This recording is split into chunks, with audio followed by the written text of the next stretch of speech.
शराब के नशे में धुत होकर एक लड़का जब अपने घर पहुंचता है तो अपनी ही बहन की इज्जत से खेलने की कोशिश कर रहा था। बहन को बहुत ज्यादा गुस्सा आता है, अपने भाई को डांटते हुए कहते हैं कि आइंदा तुम ना तो मुझसे बात करना और ना ही इस तरह की हरकत करने की कोशिश करना, नहीं तो अंजाम सही नहीं होगा।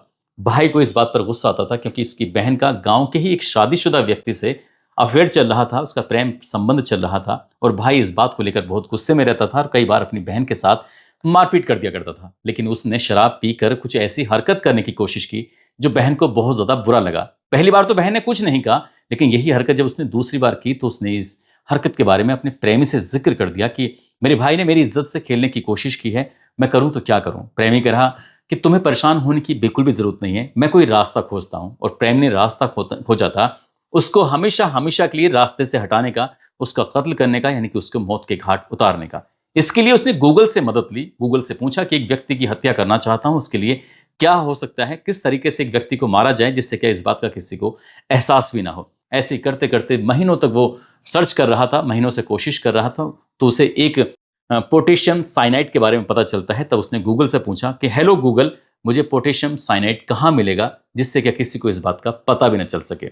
इसी बीच में गूगल की तरफ से एक जवाब आता है कि पोटेशियम साइनाइड का जो इस्तेमाल करते हैं वो सुनार आभूषणों के साफ सफाई करने के लिए क्या करते हैं, आप किसी भी सुनार से संपर्क कर सकते हैं, वहां आपको आसानी से मिल जाएगा। उसकी कोशिश कामयाबी में बदल जाती है और पोटेशियम साइनाइड उसको मिल जाता है।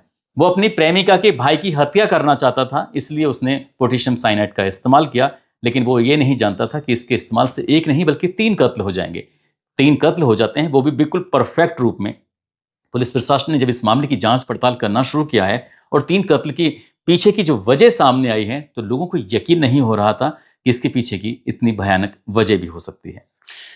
आदाब, नमस्कार, सत श्री अकाल। मैं उस्मान सैफी। उत्तर प्रदेश के जिला मेरठ में एक थाना लगता है दोराला, और दोराला थाना क्षेत्र का इलाका है, वार्ड नंबर 14। यहाँ के रहने वाले अंकित उर्फ दौलत, जो कि मोहनपट्टी गांव का रहने वाला होता है, वो 3 अप्रैल 2026 की शाम को सरसों की पिलाई करवाने के लिए जा रहा था। सरसों की पिलाई कराने के बाद जब उसमें से तेल निकलता है तो उसी तेल को बेचकर वो अपने परिवार का भरण पोषण किया करता था। आर्थिक रूप से बहुत कमजोर होता है और इसी तरह का उसका अक्सर काम होता था। 3 तारीख की शाम को जब वो दोराला कस्बे में पहुंचता है तो वहाँ रिया स्पिलर आटा चक्की पर जब पहुंचता है तो वहाँ जाने के बाद बाबूराम प्रजापति से कहता है कि भाई सरसों की पिलाई कराने के लिए आया हूँ तो इसकी पेराई आप कर दीजिए। तो बाबूराम प्रजापति ने कहा कि थोड़ा वक्त लगेगा, तुम्हें इंतजार करना पड़ेगा, थोड़ा इंतजार कर लीजिए, उसके बाद ये करेंगे। इसी बीच में जब वो सरसों की पिराई के लिए इंतजार करने लगता है तो उसके पास में एक शराब की थैली, यानी कि पौवा जैसे होता है, जिस पाउच में आजकल आता है, पहले वो शीशी में आया करता था, अब पाउच में भी शराब आने लगी है। तो उसने उस पौवे का इस्तेमाल करने की जब बातचीत कही तो उस चक्की वाले से कहा कि मेरे पास शराब है, क्या तुम पियोगे? तो उस बाबूराम प्रजापति ने भी हाँ हाँ कर दी। साथ ही उसका एक और दोस्त होता है, इसका नाम जितेंद्र कश्यप होता है। जितेंद्र कश्यप की उम्र होती है लगभग 50 साल के आसपास। बाबूराम प्रजापति की उम्र होती है लगभग 55 साल के आसपास। अंकित उर्फ दौलत की उम्र होती है लगभग 45 साल के आसपास। तीनों बैठकर आराम से तसल्ली से उस शराब का सेवन करते हैं, पीते हैं, और जैसे ही शराब पी लेते हैं तो उसके बाद इसमें बाबूराम की तबीयत एकदम से अचानक से खराब हो जाती है। वो अपने बेटे को आवाज़ लगाते हैं और आवाज़ लगा कर कहते हैं कि मेरा दम घुट रहा है, मुझे सांस लेने में दिक्कत हो रही है, मैं समझ नहीं पा रहा हूँ कि आखिरकार क्या हुआ है। जब हालत ज़्यादा ही बिगड़ने लगती है तब बेटा उन्हें यहाँ से हॉस्पिटल की तरफ ले जाने लगता है। अब जो दोनों साथी होते हैं उनकी भी तबीयत ज़्यादा बिगड़ने लगती है, और जब तीनों की तबीयत ज़्यादा बिगड़ती है तो टोल के पास में ही एक हॉस्पिटल होता है, आर्यव्रत। आर्यव्रत हॉस्पिटल जब लेके जाते हैं तो डॉक्टर उन तीनों को मृत घोषित कर देते हैं। तीनों की एक साथ मौत होना न केवल उनके गांव में बल्कि पूरे कस्बे में ये खबर आग की तरह फैल जाती है। और जैसे ही डॉक्टर ये पुलिस को रिपोर्ट देते हैं कि 3 लोगों की शराब पीने की वजह से मौत हुई है, तो जाहिर सी बात है सबसे पहले हड़कंप मच जाता है पुलिस प्रशासन में। और पुलिस प्रशासन में जैसे ही हड़कंप मचता है तो शराब पीने से, यानी कि जहरीली शराब पीने से 3 लोगों की मौत होना, यह अपने आप में बड़ी बात हो जाती है। जब सीधा ठेके पे जाते हैं, ठेके पे जाने के बाद पता चलता है कि लगभग उस दिन 350 के आसपास पैकेट बिके हैं। अगर एक पैकेट से 3 लोगों की जान गई है तो 350 पैकेट से कितने लोगों की जान जा सकती है। ये पुलिस ही नहीं बल्कि प्रशासन में भी हड़कंप मच जाता है। डीएम हो, एसएसपी हो, एडीजी हो या फिर आला अधिकारी हो, तो सभी इधर से उधर दौड़ना शुरू कर देते हैं। सबसे पहले तो इन ठेकों को सील कराया जाता है, और ठेकों को सील कराने के बाद एडीजी होते हैं Bhanu Bhaskar, DM BK Singh, SSP Avinash Pandey, SP city Ayush Vikram Singh, DSP Prakash Chand Agarwal, ये भारी पुलिस बल फोर्स के साथ पहुंच जाते हैं। और ये देखने के लिए आखिरकार जो जमीनी स्तर पर क्या बात है क्या नहीं है। जैसे 3 लोगों की मौत की सूचना थी, इसे डर तो खैर फैल ही गया था। तभी मंदिर से और मस्जिद से यह ऐलान कराया जाता है कि आज जितने भी लोगों ने शराब खरीदी है उस शराब का कोई भी सेवन ना करे, यानी कि उसे पिए ना, और जो पी है तो उसके जाके सीधा हॉस्पिटल पहुंच जाए, तो उसे इलाज की जरूरत है। हो सकता है शराब पीने से किसी की जान भी जा सकती है, क्योंकि शराब में जहरीले पदार्थ के होने की आशंका व्यक्त की जा रही है। इस तरह की बात थी, हड़कंप मचना तय था और पुलिस प्रशासन दौड़ना शुरू कर देते हैं। साथ ही जो सीसीटीवी कैमरे होते हैं उसको खंगाला जाता है। ये पता करने की कोशिश की जा रही थी कि 350 वो लोग कौन हैं जो शराब लेकर यहां से गए हुए हैं। अब जो ठेकेदार था उसको भी पकड़ा जाता है, साथ ही जो सेल्समैन था उसको भी पकड़ा जाता है, हिरासत में लिया जाता है कि तुमने कितनी मिलावट की है, क्यों मिलावट की है। इस तरह के जब सवाल जवाब किए जाते हैं तो वो घबरा जाते हैं। वो कहते हैं कि साहब हमने किसी भी तरह की कोई मिलावट नहीं की है, जैसा पाउच पीछे से आता है वैसे ही पाउच को हम आगे सप्लाई कर देते हैं। वो रात जो होती है 3 अप्रैल 2026 की रात, वो बहुत ही भयानक रात थी। पुलिस प्रशासन के लिए डरावनी रात थी, क्योंकि डर ये था कि एक पौवा पीने से 3 लोग मर सकते हैं, तो 350 पीने से कितने लोग मारे जाएंगे। सुबह दिन निकल जाता है, निकलने के बाद ये पता चलता है कि उस रात सिर्फ 3 ही लोग मारे गए थे, यानी कि बाकी और कोई नहीं मारा गया।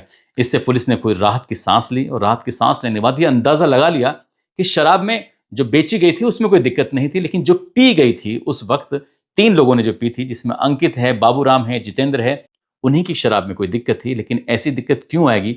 जब पुलिस प्रशासन ने इस मामले की जांच पड़ताल करना शुरू किया, चक्की पे जब पुलिस पहुंचती है, वहां जाने के बाद बाबूराम का बेटा कहता है कि साहब जो शराब थी वो अपने साथ अंकित उर्फ दौलत लेके आया था, बाकी इन लोगों के पास शराब नहीं थी। ये बैठकर तसल्ली से आराम से पी रहे थे। पहले भी ऐसा कई बार दोस्ती में इन्होंने पी है और इस तरह की कभी कोई दिक्कत नहीं रही है, लेकिन इस बार क्यों नहीं रही है पता ही नहीं। पुलिस ने इन तीनों के अलग अलग बैकग्राउंड चेक करना शुरू कर दिया, कौन इनसे मिला था ये पता करना शुरू कर दिया, कहां से ये शराब लेके आए थे ये पता करना शुरू कर दिया। साथ ही ठेके पर जो सीसीटीवी कैमरे लगे हुए थे ये देखा जाता है कि क्या वाकई अंकित शराब खरीदने के लिए आया था या नहीं आया था। तो पता चलता है कि अंकित तो शराब खरीदने के लिए आया ही नहीं था, लेकिन उसके पास शराब कहां से पहुंची। अब उन 350 लोगों में कोई तो ऐसा रहा होगा जो वहां से शराब खरीद कर लेके गया है और शराब खरीद लेने के बाद उसको घर दे के आया है। कैसे दी है, कहाँ दी है, पुलिस अब इस बात की जांच पड़ताल में जुट जाती है। जब जांच पड़ताल में जुटती है तो अब सबसे पहले पुलिस पहुंच जाती है अंकित उर्फ दौलत के घर पर। वहां जाती है, वहां जो लगे हुए सीसीटीवी कैमरे होते हैं, सीसीटीवी कैमरों के माध्यम से पता करने की कोशिश की जाती है। तो यहां से कुछ पुलिस को कुछ ठोस जानकारी मिलती है। साथ ही पुलिस को यह भी पता चलता है कि अंकित उर्फ दौलत जो होता है उसने शादी नहीं की थी, जबकि उसकी उम्र लगभग 45 साल के आसपास हो चुकी थी। उसकी एक बहन है जिसकी उम्र लगभग 42 साल के आसपास है। बहन की भी शादी नहीं हुई थी, और जो इसका खुद का काम धंधा था, कारोबार था, वो कहीं भी बाजार से सरसों इकट्ठा किया करता था। सरसों इकट्ठा करने के बाद उसकी पिलाई कराया करता था। तेल निकलवाने के बाद वो गांव गांव जाकर थोड़ा थोड़ा तेल बेचा करता था। उससे जो इनकम होती थी उसी से अपने परिवार का भरण पोषण करता था। सीसीटीवी कैमरे की मदद से और जो इसकी कॉल डेटा रिकॉर्ड होती है, साथ ही जो बहन की कॉल डेटा रिकॉर्ड होती है, उससे भी पुलिस ने कुछ जानकारी जुटाने की कोशिश की। और आसपास के लोगों से जब पड़ताल की, पूछताछ की, तो पता चलता है कि गांव का ही रहने वाला है पवन उर्फ पोली, जिसका नाम होता है। वो वैसे तो शादीशुदा है, लेकिन पिछले 25 सालों से इस अलका नाम की महिला के साथ उसके प्रेम संबंध थे, उससे नज़दीकियां थी, और इस नज़दीकियों की जानकारी उसके भाई को भी चल गई थी। भाई को ये बात बहुत ज़्यादा नागवार गुजरती है, परेशान करती है। इसी बीच में पुलिस ने जब जांच पड़ताल करना शुरू किया है, तो पुलिस की जांच पड़ताल में मीडिया रिपोर्ट से ये पता चलता है कि जो अलका होती है, अलका अपने घर में रहती ही है, लेकिन अंकित एक दिन शराब पी के आ जाता है। करीब करीब 1 या सवा महीने पुरानी बात रही होगी। शराब के नशे में कुछ ऐसा आता है कि अपनी ही बहन की इज्जत से वो खेलने की कोशिश कर रहा था। ये बात बहन को बहुत ज़्यादा ख़राब लगती है। तभी उसने अपने प्रेमी यानी कि पवन से कहा कि आज मेरे भाई ने मेरी इज्जत पर हाथ डालने की कोशिश की है, मैं समझ नहीं पा रही हूँ, करूँ तो क्या करूँ। तभी पवन ने कहा तुम्हें परेशान होने की बिल्कुल भी ज़रूरत नहीं है, हम देखते हैं इसमें क्या कर सकते हैं। और पवन ने उसको मौत के घाट उतारने के लिए अब प्लान बनाना शुरू कर दिया कि आखिरकार उसको कैसे मारा जाए, कैसे ना मारा जाए। वो जानता ही था कि वो शराब के नशे में रहता है, बहन के साथ बहुत ज़्यादा मारपीट करता है, और ये मारपीट की बात आए दिन हो जाती थी, क्योंकि उसको उस लड़की को यानी कि उसकी बहन को पवन से मिलना बिल्कुल भी पसंद नहीं था। वक्त आगे बढ़ रहा था और इसी बीच में उसने ये प्लानिंग कर ली कि मौत कैसी दी जाएगी। मौत देने के लिए उसने पोटेशियम साइनाइड की तलाश की, और तलाश पूरी हो जाती है। सुनार जो होता है उसका दोस्त होता है, इसका नाम अशोक वर्मा होता है। अशोक वर्मा जो कि मोहनपुर कुटी का रहने वाला होता है, उससे कहा जाता है कि एक व्यक्ति को मौत के घाट उतारना है और मुझे पोटेशियम साइनाइड चाहिए। ये जानते हुए भी कि ये किसी आदमी के मर्डर में इसका इस्तेमाल करेगा, फिर भी अशोक वर्मा ने इस बात पर विरोध नहीं किया, ऐतराज नहीं किया, और इसके बदले में उसने 500 रुपये लिए। 500 रुपये लेने के बाद उसको पोटेशियम साइनाइड की गोली दे देता है, और ये तारीख थी 30 मार्च 2026 को। वो गोली ले जाकर अलका को दे दी जाती है। अलका से कहा जाता है कि तुम खाना जब बनाओगी तो अपने भाई के खाने में ही गोली मिलाकर दे देना, तुम्हारा भाई खाते ही मर जाएगा। जब बहन ने उस गोली को खाने में मिला के देने की कोशिश की तो उसके अंदर इतनी हिम्मत नहीं आई कि वो अपने भाई को इस तरह से गोली दे देती, इसलिए वो डर जाती है, वो उस गोली को वापस कर देती है। कहती है कि मैं ये गोली नहीं दे पाऊंगी, इसलिए जैसे तुम्हें करना है वैसे करो। फिर 2 अप्रैल 2026 आती है। गांव का ही पवन का एक दोस्त होता है जिसका नाम कल्लू होता है। कल्लू से कहा जाता है 100 रुपये देने के बाद कि भाई जाकर देशी शराब के ठेके से एक पौवा लेके आ जाना, कुछ यार शराब पीनी है। कुछ इस तरह की बात थी। उसे जो भी कुछ कहा हुआ, कल्लू जाता है शराब के ठेके पर। सीसीटीवी कैमरे में वो शराब खरीदता हुआ दिखाई भी दे जाता है। जब उसने शराब खरीदी थी उसने लाकर पवन को दिया। पवन को देने के बाद उसमें एक बहुत बारीक सा सुराग किया जाता है, क्योंकि वो पाउच जो होता है वो कागज़ का पाउच था जिसके अंदर शराब थी, और उसने उस पाउच के अंदर सुराग करने के बाद उस पोटेशियम साइनाइड की गोली को उसको पीसने के बाद उसके अंदर प्रवेश करा दिया। और अंदर प्रवेश कराने के बाद फिर वो रवि दत्त के पास जाता है और रवि दत्त से कहता है कि मुझे फेविक्विक चाहिए। वो रवि उसे फेविक्विक दे देता है। वो रवि दत्त भी नहीं जानता था कि फेविक्विक का इस्तेमाल कहाँ पे हो रहा है। जिससे उसने शराब की जो पाउच होता है जिसमें सुराग किया था, उसी सुराग को बंद करने के लिए उसने फेविक्विक का इस्तेमाल किया था। इसी बीच में अलका से उसकी लोकेशन मिल जाती है कि उसका भाई अब कहाँ है और कहाँ जा रहा है। वो कहती है कि सरसों की पेराई कराने के लिए वो दोराल में कस्बे में गया हुआ है। वो रास्ते में पुलिया पड़ेगी, पुलिया के पास वो मिलेगा, साइकिल से गया हुआ है। इसी बीच में मौका देखते ही पवन उर्फ पोली ने पहले पहुंच जाता है। रास्ते में जाते हुए उससे बातचीत करता है और बातचीत करते हुए कहता है कि भाई मेरे पास शराब है, क्या तुम पीना चाहोगे?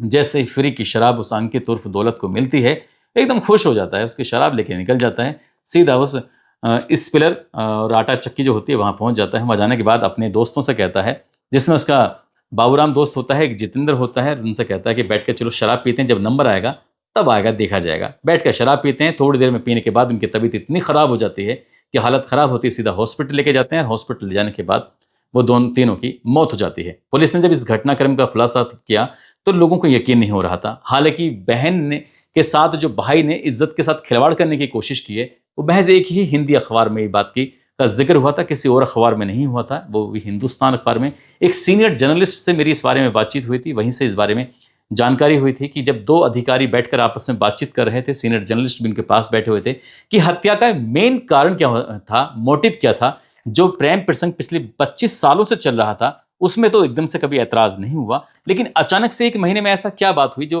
बात हत्याकांड तक पहुंच गई, और उसमें भी एक नहीं बल्कि 3 मर्डर हो गए।